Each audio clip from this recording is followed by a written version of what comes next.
রয়েছে ধর্মে বিশ্বাসের দিক থেকে হিসেব করলে দ্বিতীয় স্থানে রয়েছে ইসলাম, এবং কোটি কোটি লোক এই মিথ্যে স্রষ্টাকে এবং ভণ্ড নবীকে তারা সম্মান করে যাচ্ছেন, তাদের যে বাণীগুলো আছে সেগুলোকে ফলো করে যাচ্ছেন, এবং যার ফলে আমাদের বিশ্বে করোনা ভাইরাসের চেয়েও সবচেয়ে মহামারী ভাইরাস হচ্ছে ইসলাম।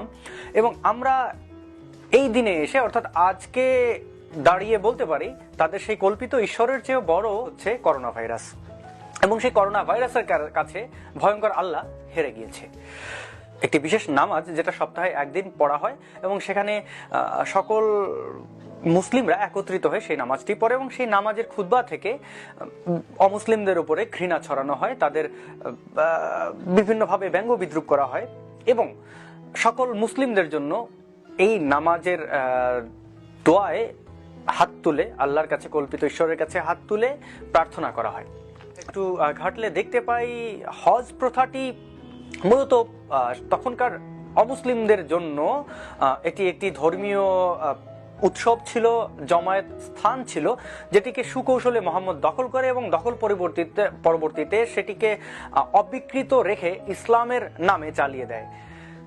আরো যদি বিস্তারিতভাবে আপনাদের বলতে চাই হজ নিয়ে, যে মোহাম্মদ অমুসলিমদের বিভিন্ন আচারকে একটু পরিবর্তন এনে ইসলামের নামে চালিয়ে দিয়েছে, অর্থাৎ পেগানদের, ইহুদিদের এবং খ্রিস্টানদের বিভিন্ন আচারকে, ধর্মীয় আচারকে একটু মডিফাই করে ভিন্ন রূপ দিয়ে সে ইসলামের আচার বলে সেগুলোকে প্রচার করেছে।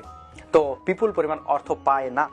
আমি মাথা মোটা মুসলিম ভাইদের একটু মনে করে দিই, আপনারা যারা পাগল, কেউ গিয়ে ওখানে ঘুরতে যেত না, কারণ অনুর্বর এবং প্রখর রোদের মধ্যে দেখার কিছুই নেই। তো সেই স্থানে আমরা হুমড়ি খেয়ে গিয়ে পড়েন আপনারা, কারণ কি ওখানে গেলে আপনি কালো পাথরে চুমু দিয়ে আপনার জীবনের যত আকাম কুকাম করেছেন সব আল্লাহ মাফ করে দেবে, এই আশায় যান, লোভে যান, মোহাম্মদের মতো একজন ডাকাতের অস্তিত্ব দেখার জন্য সেখানে আপনারা গমন করেন। না থেকে স্পষ্ট আল্লাহর ক্ষমতা নেই করোনা ভাইরাসকে রোধ দিক। আল্লাহ তো অনেক ক্ষমতাবান, তাই না, মুসলিমদের বিশ্বাস অনুযায়ী। তো সেই আল্লাহ যদি এত ক্ষমতাবান হয়, আল্লাহ চাঁদ দ্বিখণ্ডিত করে ফেলান মোহাম্মদের ইশারায়, আল্লাহ সাত আসমান জমিন এই পৃথিবী তৈরি করেছেন, সব কিছু করেছেন, তিনি ডিমের কুসুমের মতো হুড় দেবেন আপনাদের বোমাবাজি করার জন্য, এবং আপনাদের অগণিত উট দুম্বা খাবার দাবার অনেক কিছু দেবেন হাসরের ময়দানের পরে আপনি যখন জান্নাতে যাবেন। এত এত লোভ আল্লাহ দেখাচ্ছে। সাধারণ এই করোনা ভাইরাসকে সে প্রতিহত বলতে পারে না, করোনা ভাইরাস অনেক বেশি শক্তিশালী আল্লাহর চেয়ে।